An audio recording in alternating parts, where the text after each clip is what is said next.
You know that friend everyone seems to have in their friend group? That guy who thinks he's the main character of a show called Life when he's really a supporting character? The guy who unironically names themselves as a me in Smash Ultimate? The person whose character in D&D just has to be the center of attention all the time and will violently object to anyone else getting the spotlight at all in any capacity? Yeah, that's King Knight. Brash, narcissistic, probably a terrible roommate, and most of all, not a king. You'd think by what I said, I viewed this campaign as the worst one yet, like the treasure trove went out on a low note. But that, you would be wrong. King of Cards is a lot of fun, but you know how these go. Story comes first.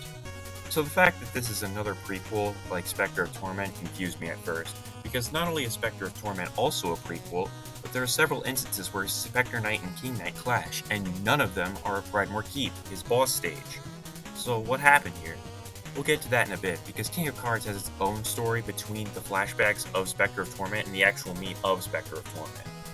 So a new card game called Joustus has swept the land, and almost everyone is playing it. And just like every new fad, there's a contest involved. And the prize being King of Cards. Wanting to be an actual king of anything, even if it's the Shovel Knight equivalent to the Pokemon trading card game. Not judging, I'm just saying.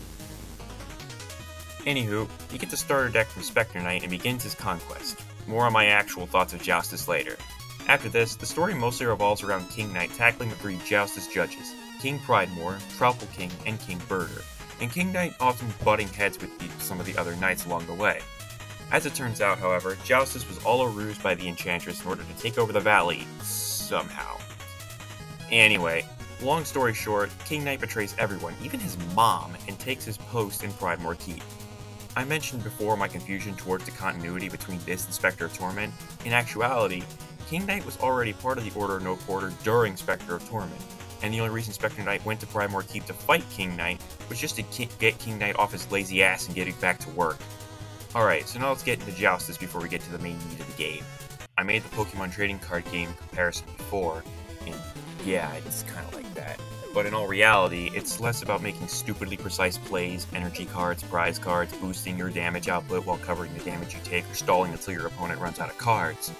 It's more about pushing your cards on more gems than your opponent and filling the board.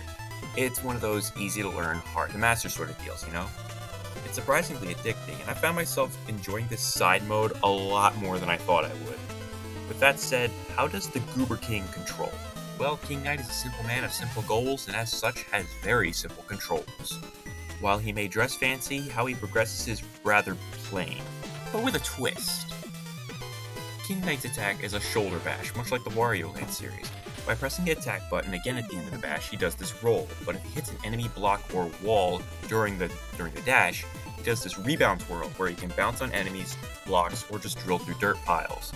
Personally, I like using the silver and purple armor that allows the Not King to bash up and down and do this charged bash, which has better reach and is faster to boot. Another convention this game breaks is the idea that all stages need to end in bosses. Most just end with this pole ring, and some stages even have a secret exit which leads to an alternate path which often leads to different stages. A lot more like Mario World, and there are a lot more roaming encounters. Yes, most of them are the other knights who will join the Order of No Quarter, but their boss fights are different enough to make them worth their while, even if some of them are very similar to their encounters in Spectre of Torment. Out of the 4 campaigns, this one took me the longest, and to me, it was the hardest by a fair margin. This could be due to me not having played King of Cards as much as the other ones, not having the experience, but it could just all be due to the unique obstacles King Knight must overcome that aren't recycled from Spectre of Torment, and just how many annoying enemies there are. Like, just about every stage in the second world and beyond have these annoying Furby-type creatures, not mentioning the ones that just fucking explode. This Boat and Troupple King stage, the Rat Kings in the third area, are just a pain to deal with. I'm running away from most of these guys. But these annoyances are pretty few and far in between. In fact, this game is the most a speedrun out of the treasure trove from what I hear. I've yet to try speedrunning though, but what I like most isn't the speedrunning or the jokes, because this is considered the comedy of the trove, it's the secrets. I'm talking about King Knight's bedroom, the flower which unlocks a secret Propeller Knight boss fight, and the best of the bunch, the Fairy Glade. In fact, here's how to get it. Go to this void crater after fighting Mr. Hat, and go up to this horse dude. Use the Decree of Rejuvenation just before talking to him.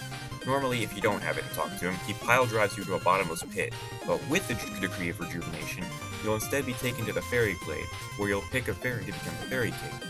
There's also the secret boss fight with Cardia, this strange girl who appears on your airship after a while. Once you beat her and the other houses of Joustus, you get a super hard boss fight complete with what I think is probably the best song in the entire treasure trove. I think it's a bit of a missed opportunity to not expand on Cardia being an alien in need of saving her planet, but hey, at least her boss theme is nice. Anyway, with this still being the last campaign of the treasure trove until God knows how long until Shovel Knight Dig comes out, I think this ranks just below Shovel of Hope in my Shovel Knight totem pole, mostly due to the simplicity and just how it's more like comfort food than any other campaign.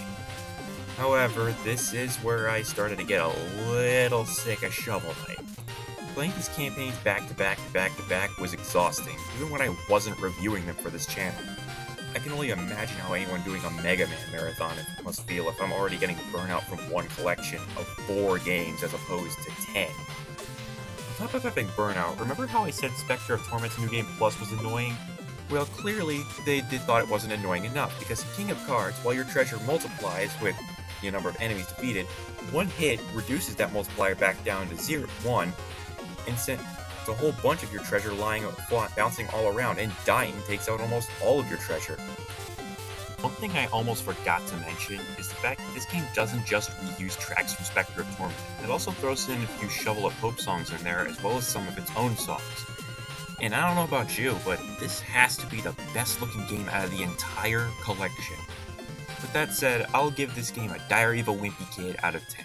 It's fun comfort food, fun to analyze, but it does get a little samey after a while, and the more you go on, the protagonist gets less charming and more like somebody you want to punch in the face. With that said, I'm BlueBladerBot, and I will see you guys with another video. I am out. Peace. Wow. It's been a rough ride covering all these games back to back to back to back. While I'm glad to have all this under my belt, I am not doing another marathon like this again, especially not for something like Mega Man. Granted, I will cover some more Mega Man games in due time, just not right now. I'm getting sick of looking at these pixels.